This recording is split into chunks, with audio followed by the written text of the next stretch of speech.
Maligayang Pasko na talaga! Char, mga recording natin may sipon pa, kaya pasensya na po ang boses. Ito po yung mga video natin sa IKEA, dito yan sa Vantaa, Finland. Chismis sa IKEA at chismis sa mga dumating sa Finland from Pinas, char. Nung una, yung isa kasing kababayan, kumuha siya nung package, yung 400 euros yun na mga may panggamit sa bahay, sa kusina, sa CR, beddings, mga ganyan. Kaso, binabayaran niya. 8 months na siya dito sa Finland. Hinuhulugan pa rin niya yung 400 na yun. Tig 50 ata per month. Kaya, syempre, nabigatan siya. Nung time kasi na yun, 1,700 ang offer sa healthcare assistant noon sa elderly care.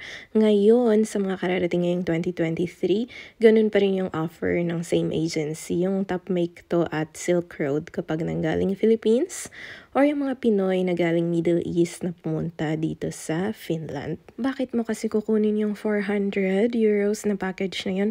Syempre convenient, di ba? Hindi ka na kailangan maghanap-hanap kung saang store mo pa ba kukunin yung beddings mo o yung mga pangkusina mo.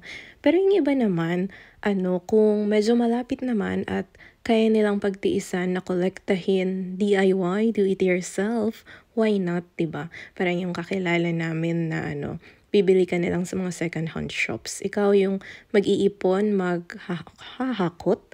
Ikaw mismo yung bibili ng mga gagamitin mo dun sa apartment.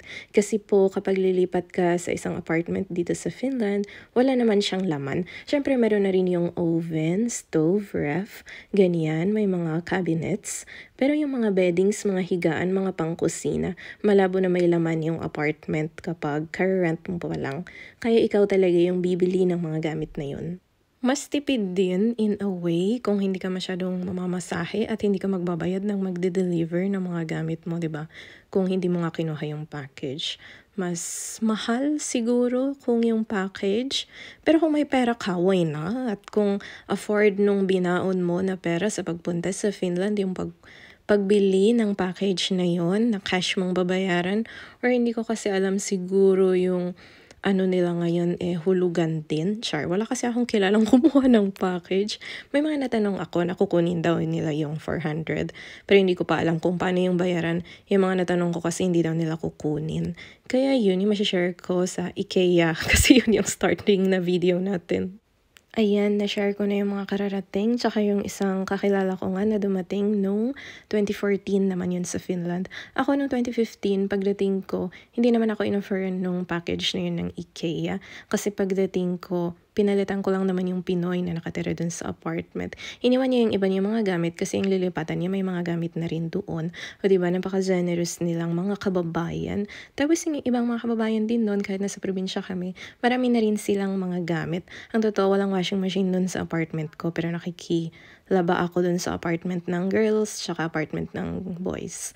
Ganun yung tawag ko noon kasi doon sa isang apartment, mga boys na kababayan nakatira. Tapos sa isang apartment naman, magkalapit lang sila, mga girls naman. Ako lang noon, nung time na yun, yung nakatira sa isang apartment. Kasi nga nabakante yung apartment na yun, nung isang lalaki. Tapos ako lang yung pumalit. Yun yung lock-in na apartment nila, na 1 year dapat kang nakatira dun. Tapos ibabawas yun sa sahod mo. Actually, mas mahal yung apartment na yun. So, yung mga lilipat nga ng Finland, sa mga hindi pa alam, char, marami na rin pong content sa YouTube ngayon ng mga OFW sa Finland. Pero yun nga, kung first time mong lilipat, hindi libre ng employer yung bahay mo. Babayaran mo yun. Kaso nga lang, depende sa agreements niyo. Pwedeng diretsong kaltas sa sahod. May kaltas na yung sahod mo bago mo pa makuha. May bawas na yun ng mga tax. Ganun, tapos dagdag nga to na rent, binabawas din. At habang nasa topic na nga tayo, maliban sa tax at dun sa rent mo, depende sa agreement nyo nga, may kaltas din yun na pension mo.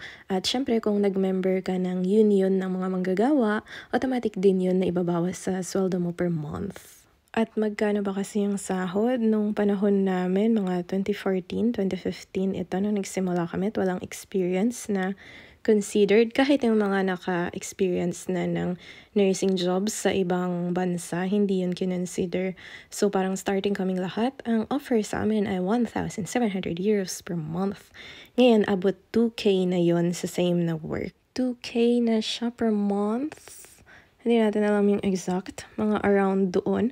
Kasi nung meaning ngayong 2023. Kasi nung nag-resign din ako, pataas na rin yung sahod nun, mga 1,900 plus nung time na umalis ako. Ngayon, mas mataas na. And syempre, kung nandito ka sa Helsinki area, mas mataas din yun compared dun sa offer nila sa probinsya. Pero mas mataas nga yung sahod dito sa Helsinki kasi mas mataas din yung mga gastusin.